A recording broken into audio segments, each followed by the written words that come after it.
explain the format or any format changes in the new input file for UFO-CFD, the octree version. So there's been a couple of changes at the top here. So this section just describes the STL input file.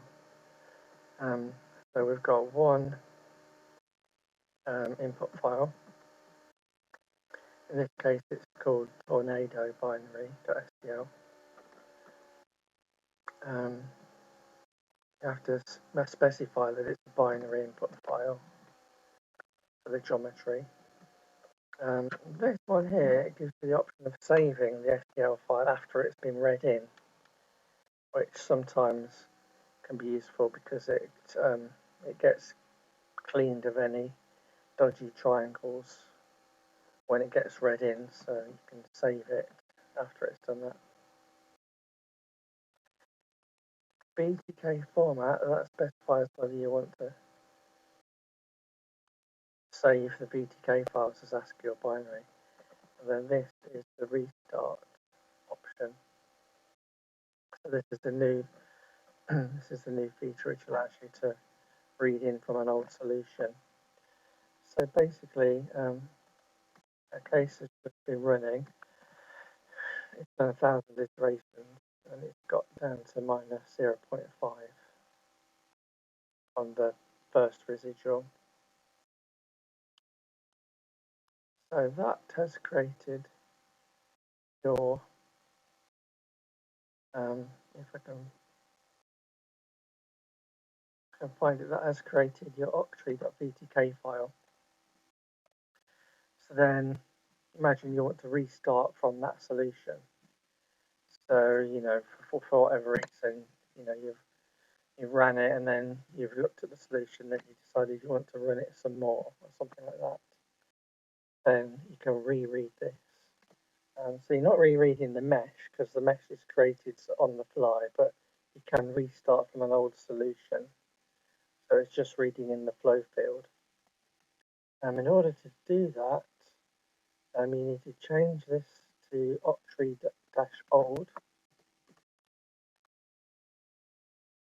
So change it from octree.vtk to octree-old.vtk, and then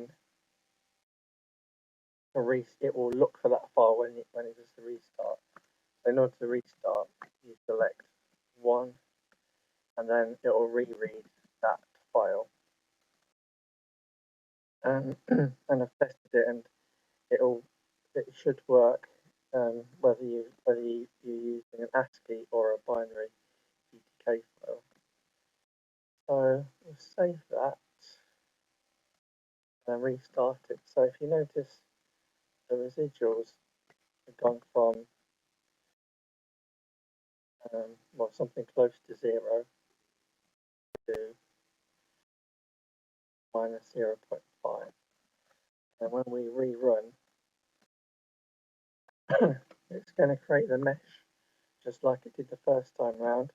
It should be almost identical, will be identical to the previous mesh. So it's created a mesh, now it's calculating the neighbours, and then it's reading in, you can actually see it's reading the binary VTK file, and you can see all of the output there that indicates that it has read the fields in correctly. So that's read in it's read in the old flow solution, and even though it's starting from 0, you can see the residuals are the same as they were before. So that's quite a useful feature.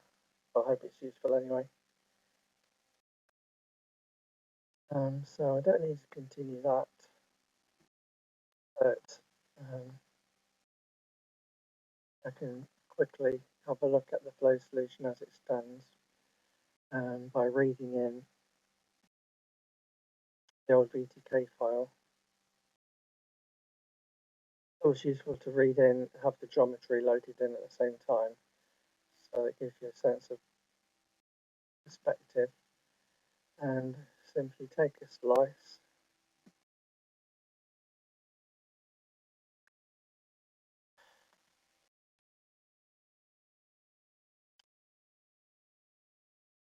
So in the VTK file,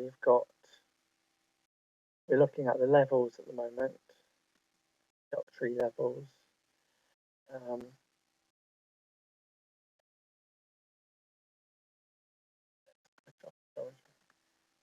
So this is your LCD, which is live, cut cell, and dead regions.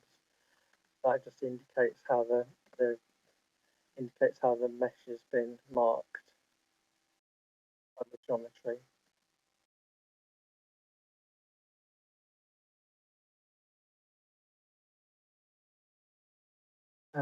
We've got a distance field,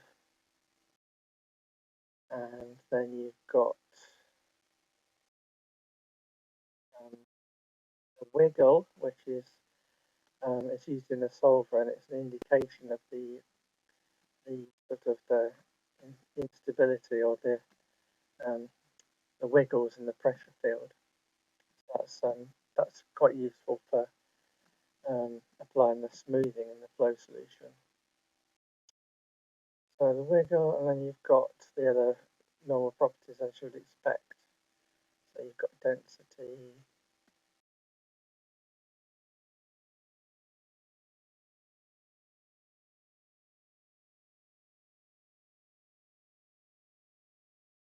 pressure, and velocity.